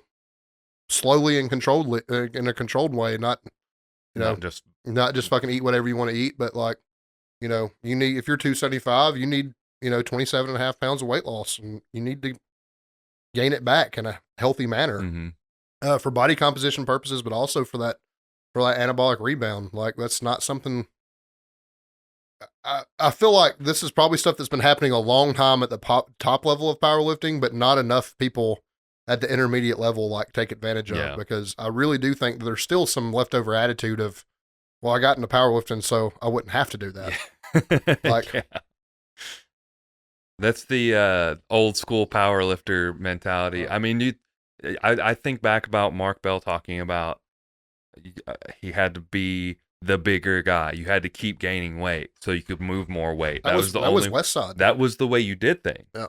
And then he was like, he got to a point where he started cutting weight after every meet and then building back up. Almost like he knew. Greg Panora just posted something not too long ago about Louis would give him prescription antihistamines so that he would sleep 12 hours a day. And like like sleeping through work and like missing work and stuff because by accident, because, he took these antihistamines. Like, he was talking about like 8 to 10 hours a night and then another 3 or 4 hour nap during the day sometimes. Like, but the goal was, the sleep, that's great. Sleep regimens. I mean, you're recovering if you're sleeping, but it was like more all the time. It was more food, more sleep, more drugs. Yeah. Constantly. Like, I don't know that I ever want to be there. More sleep sounds pretty fucking good. Right. But like, outside I don't of know that, if I want to sleep 12 hours a day though. Where's your day go? How do you get anything done? But, Greg also talks about that he's, at that time, that's what he felt like it took to be the best in the world, was do everything a little bit different. But again, that's the difference between the highest level at the time and multiply, but the highest level versus people that are lifetime intermediates and have the attitude of, I got into powerlifting, so I wouldn't have to. Yeah. Like, maybe you should, if it actually means that, if you're going to be like, a lot of intermediate lifters show up and are big in the community and help on meet day and coach people and lift themselves and stuff like that. And it supposedly matters so much to them. And in a lot of ways it actually does, because they're in the community and they're helping, but like don't care enough themselves to be that athlete. Yeah.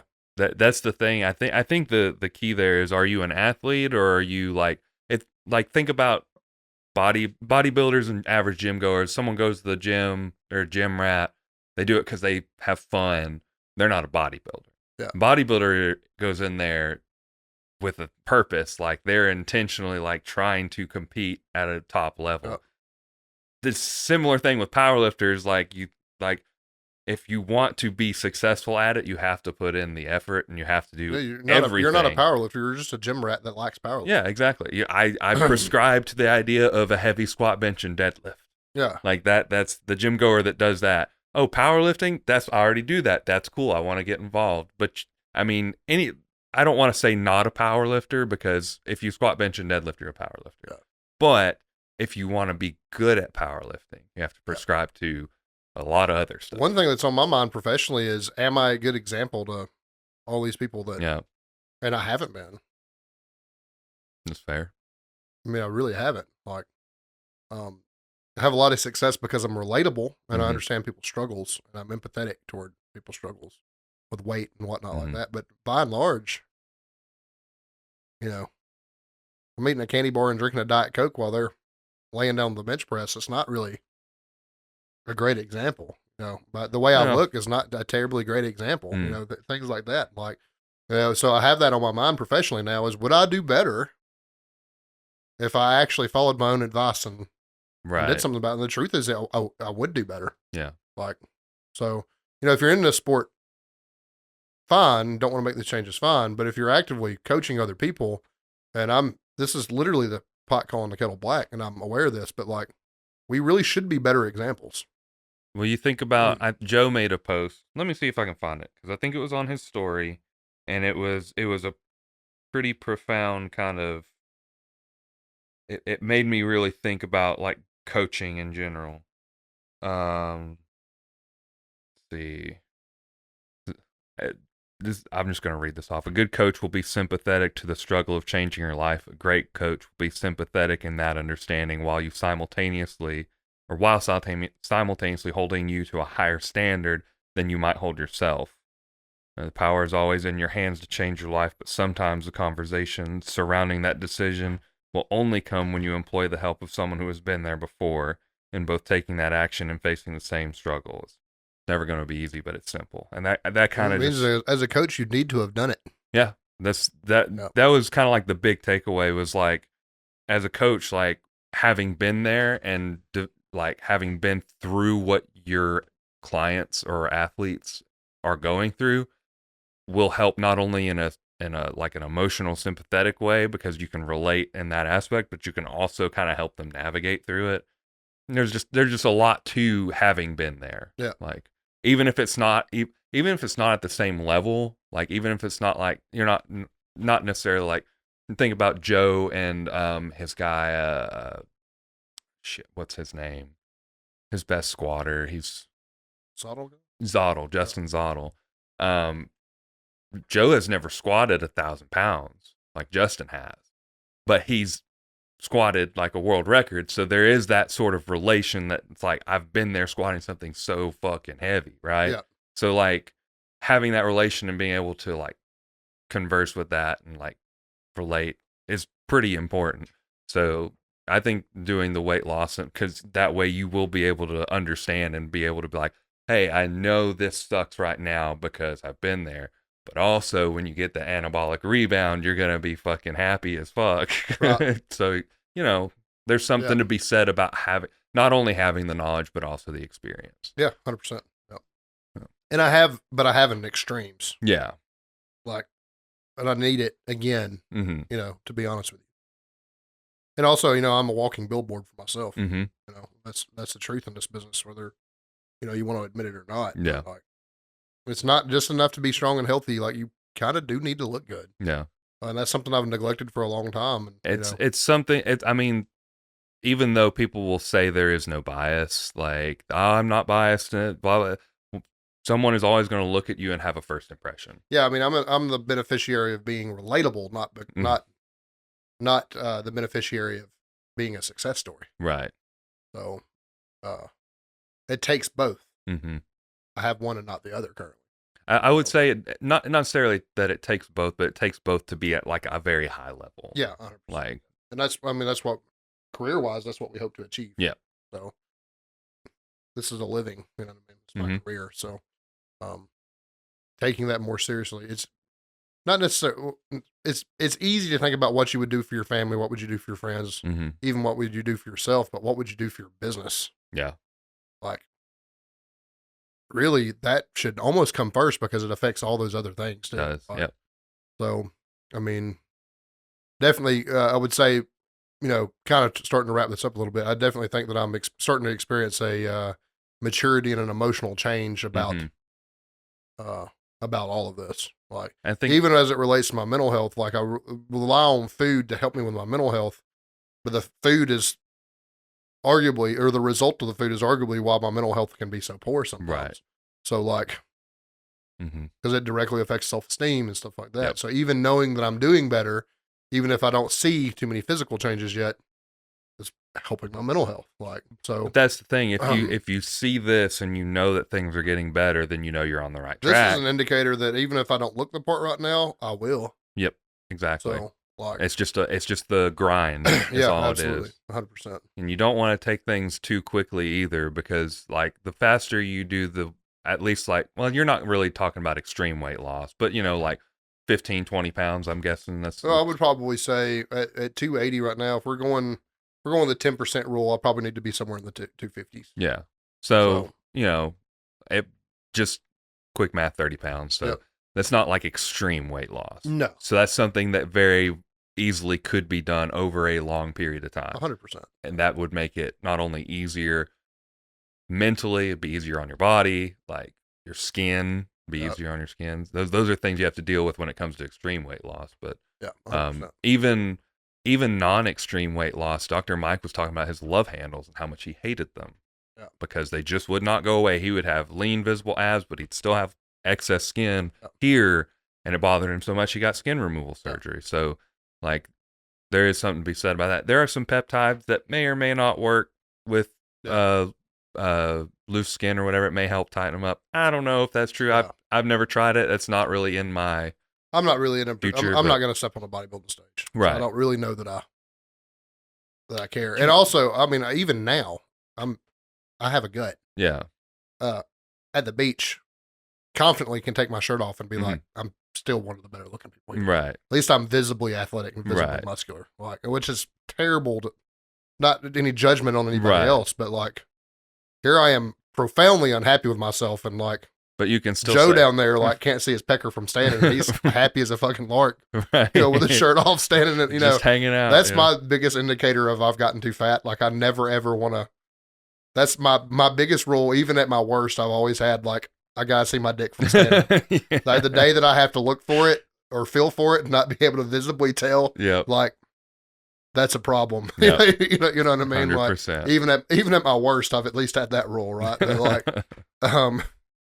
fuck, like, but that also tells you, it's sad because it tells you like the state of world health in a sense. Yeah. When somebody that is 20+% body fat can take their shirt off confidently at the beach and still know that they're one of the better looking men out there is, it's tough. Yeah. I mean, me, Austin, KJ, all built similarly. Austin, arguably more muscle than the rest of us. Like, definitely weren't the worst three guys out there. Right. You know what I mean? It's like, I don't know. That says, that says a lot too. And that does help with confidence to a good degree. Like, but I would say these people are also not fitness professionals. Right.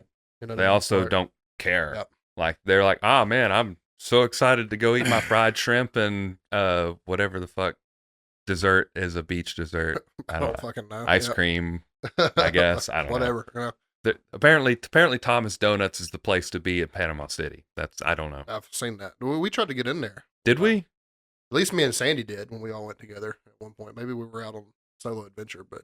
Well, we met you at a Mexican place, so if it was before that. It may have been a different day entirely, because I feel like this was for the morning and breakfast. Anyway, we pull up and it's like fucking 45-minute wait, and there's like a single file line out the door, and I'm like, nah. I'm always going to be that guy that's going to be like, nah, I don't care how good it is. 45 minutes is a long time for me to wait for something. It's going off hours, just walk right in that bitch. Yeah. 100%. Yeah, I've got a list. Panama City places to check out. There you go. Yeah. Well, that's the show, guys. Low hanging fruit, cardio, and fiber, as it turns out. You got any dad jokes for us? I can find some. I actually saw one that they posted today that was actually a pretty good one. I don't know if I'd call it a banger, but it was pretty good. So as I handed my dad his 50th birthday card, he looked at me with tears in his eyes and said, one would have been fine.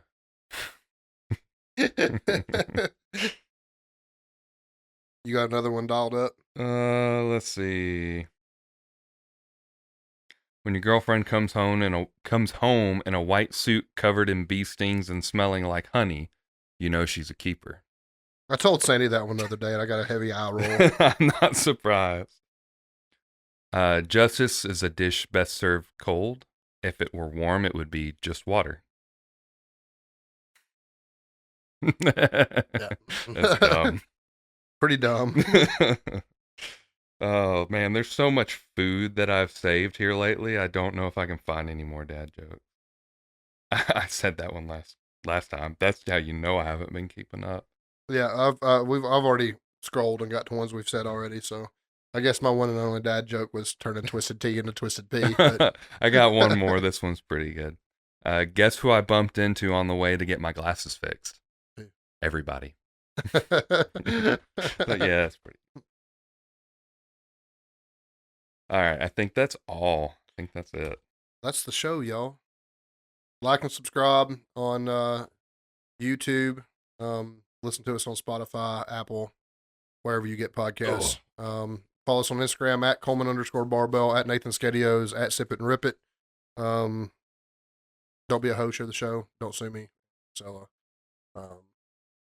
Thanks to our sponsors, The Butcher and Jam Logistics, for providing protein and booze. What else we got? Brooke's show. She said what she said. I listened to an episode finally. It took me a little bit, but I got there. It's pretty good.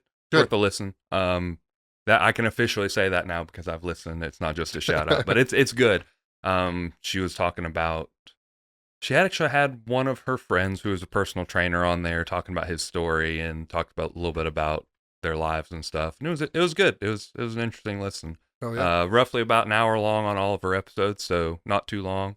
We're Much checking less out. Long-winded than us. Oh yeah, they got to the point. I think she edited it. I think she made cuts in it, so I never do. So. Just let it roll. we just go with what we got. Sometimes we say some stupid shit too. It is what it is. Have I said that yet tonight? You have several times. Well, sorry if you're too drunk to stand, Richard, as you listen to this. You're still taking shots while you do this. I was about to say, I don't think you're still doing that? No, I don't think so. Well, Richard's been on our ass pretty hard about our hatred for country music today. Yeah.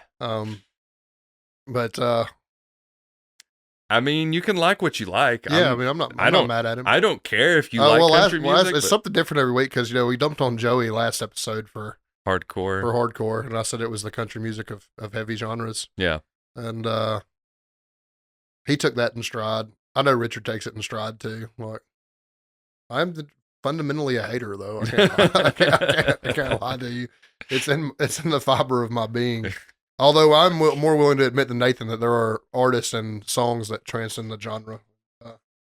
But listen, there may be. Right? They may exist. I just haven't heard them. You're just not going looking for them. I'm not looking for them. I don't. If you say, this is country music, I'm like, I'll pass. When I think about things like that, I think about things that are just like culturally relevant and have been my whole life, and they just like never went away. I find those to be like genre transcending. Like inevitably, you were fortunate that you had parents that had decent taste in music. My parents, despite my dad being a musician, had just sometimes could have good taste in music, but mostly was just pretty atrocious. Yeah, exposed me to a lot of bullshit. But because of that, I remember all those 90s, Garth Brooks records and shit like that, you know what I mean? But it's not something I would choose to listen to now, but like if it come on at the bar, I don't want to just like kill myself like I do if something worse comes on. Some country music. Morgan Wallen or some shit like that. And so just because you brought it up, my dad was also played music growing up. Yeah. So that's probably a lot of why he likes what he likes. Also, quote unquote, he's a rebel is what he likes to say. So he would listen to whatever pissed off his parents, which was mostly Metallica because they were pretty Christian growing up. So, Metallica, Megadeth, Slayer, any of the big four, any of the Anthrax, like the metal bands of the time, anything like that. And then he got older and he got a little more into some other stuff, some bluesy stuff. He listened to a little bit of bluegrass, I think. But he also listened to some shitty rock. I'm totally honest, like trash rock music. And I just, but yeah, everybody's got some shit that shapes us. I think that nothing shaped me more than music education shaped me. Just knowing. And listen, I'm first to tell you, there's metal bands that Nathan listens to that I won't, and probably vice versa. Like, I never got into like the happy hardcore thing, like A Day to Remember and shit like that. Like I can dig some of it. That stuff blows absolute dick, and I have the same things to say about that shit as I do about like country music and stuff. Like, it's just that country music's low hanging fruit because it seems like that's what my hatred for that is what pisses off the most amount of people. Definitely. I mean, that's the popular. I love saying I don't listen to country music. I'm overqualified because I have all my teeth. Like, I've never drank bush beer or smoked crystal meth, so like, why would I listen to country music? Like, stuff good. Like that. Like, they're too easy. I guess is an easy target. They get mad too. I get equally upset about. I hate bad rap. I mean, bad rap is bad. I love rap music. I wouldn't There's say I like love that it, fucking like era of like early 2000s like club rap. Mm-hmm. Like 50 Cent's resurgence is just atrocious to me. Really? That's terrible fucking rap. I haven't heard it. So like, I'm a little bit of an elitist when it comes to rap for sure. the fact that like everybody you talk to thinks that Nelly's Country Grammar is one of the best rap records of all time makes me want to pull a bullet in my brain. Like that is the biggest hunk of fucking shit that I've ever heard from that entire genre. And everybody's like, oh, that's one of the best rap records ever. It's like, it's fucking stupid. Like, what gets me is that club rap era. It seemed to happen mostly in the early 2000s. But I mean, it's taken over by like other crappy rappers now, like Post Malone and shit like that. Like, this is the worst fucking like thing ever to me. Machine Gun Kelly. There's things, Machine Gun Kelly. There's definitely rap that I'm like equally pissed off. There's metal and stuff that I'm equally pissed off about. Like I wouldn't live next door to a Disturbed fan. Like that shit sucks. Five Finger Death Punch is the same damn way. Like that's like, I don't know. I feel like Disturbed is better than Five Finger Death Punch, but I mean they, out. Listen, all the way out. You get that's fine. Metal for people that listen to country music. That's what that is. I mean, that's kind of fair. I mean, that's there's like, fair. yeah. I mean, that's one of those like that's a crossover band, big time. Like that's definitely something that would appeal to the Thin Blue Line crowd. I mean, line up and lick boots and listen to Five Finger Death Punch. Like Five Finger Death Punch, definitely. I feel like when you meet somebody who says they like metal, it's either going to be like actual metal or Five Finger Death something Punch. like that. I'm like, Disturbed fuck. falls into It's that like, too. That like, for this sure. is so disappointing. You got a Godsmack tattoo? Like, get away from me. Is that your favorite? Like go away. Like, and I mean, I feel like these are like okay. It's like starter bands. Yeah, like you're 12 or 13 and you, it's your first like, metal band. Right?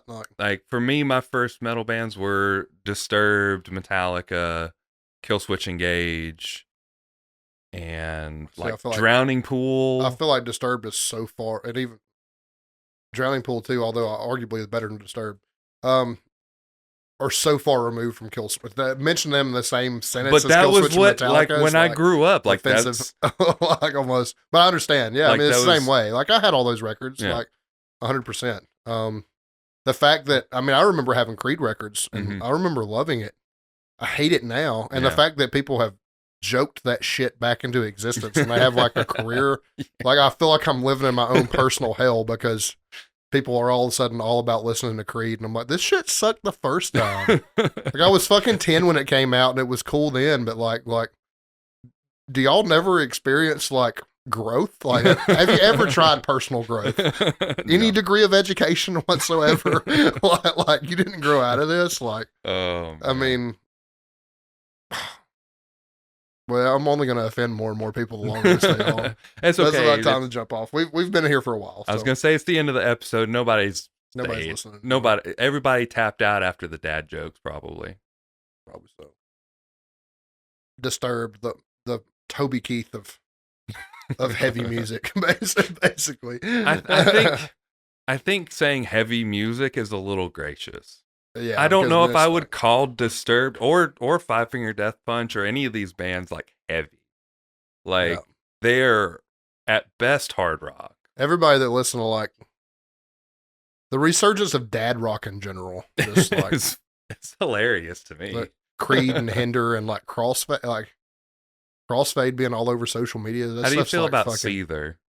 They had moments where they were a lot better, and then they quickly. After their first record, they quickly went downhill. I think they had 2 records that were like okay. Driven Under and all that stuff on it. It was fucking great. And then like their third, like they had 1 song that was okay, and then they just like, I don't know what. Did their singer die? No, he's very much still alive.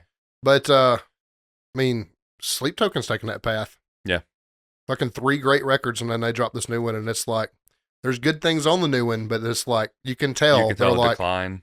Yeah, we're money grabbing now. This is over with. It's 90s era Metallica. Black Album, nobody will admit it. The Black Album ruined Metallica, and that's all there is. I like the Black Album. A lot of us do. I like the new Sleep Token. I'm just saying it is. But it is like, marks the beginning of the end. Yeah, like that's it. Well, the beginning of the end, depending on who you are and how you look at it. As like the beginning of the end, if you have good taste, if you have bad taste, the beginning of the end, if you have good taste, if you have bad taste, it's probably just the beginning for you. Like, you're like, oh my God, this is so good. Yeah. I still remember every time if I talk to another Metallica fan, and if they ever say their favorite fucking record or their favorite song is like Enter the Sandman. Black Album or Enter Sandman, it's like instant. Like I have. Not only do I not want to be around you, I don't have any respect for you. It's so funny. There is an age where that cuts off. Like if you were like old enough that you came of age when that record dropped, you get a pass. Right. But if you're like mid-30s, involved enough to know better, like, and you tell me that's atrocious. My thing is, I used to like Enter Sandman a lot as a song, and I've heard it so many fucking times. The best thing about Enter Sandman is Ghost's cover of Enter Sandman. And it's because it sounds like Ghost wrote it. And Ghost is wildly not as heavy as Metallica, and that should tell you how far Metallica fell from grace when they wrote that song. I still think the best song off that album is Of Wolf and Man. Don't Tread on Me. Don't Tread on Me is good. Holier Than Now. It's all the not hit stuff that's like fucking rips on that record. That's the good music. Yeah. Sad But True is of the hits is the best hit. Yeah. That song is egregiously fucking heavy. Yeah. But that's fucking dud. Yeah. Especially those first 4 records are. Kill 'Em All's not my favorite, but the middle 3. Yeah. Ride the Lightning, Master of Puppets, and Justice for All are goddamn masterpieces. I still think Ride the Lightning is probably my favorite out of all of them. Master of Puppets for me, but Ride the Lightning has my favorite Metallica song. Creeping Death. Yeah, I think that's most people's favorite Metallica song. It's fucking good. Metallica fan. Like real ones. We listened to the first 4 and excerpts for the rest of it. Yeah. But I guess that's the time. That's the time. It's time to go. You already know what to do. We already said it. So bye, y'all.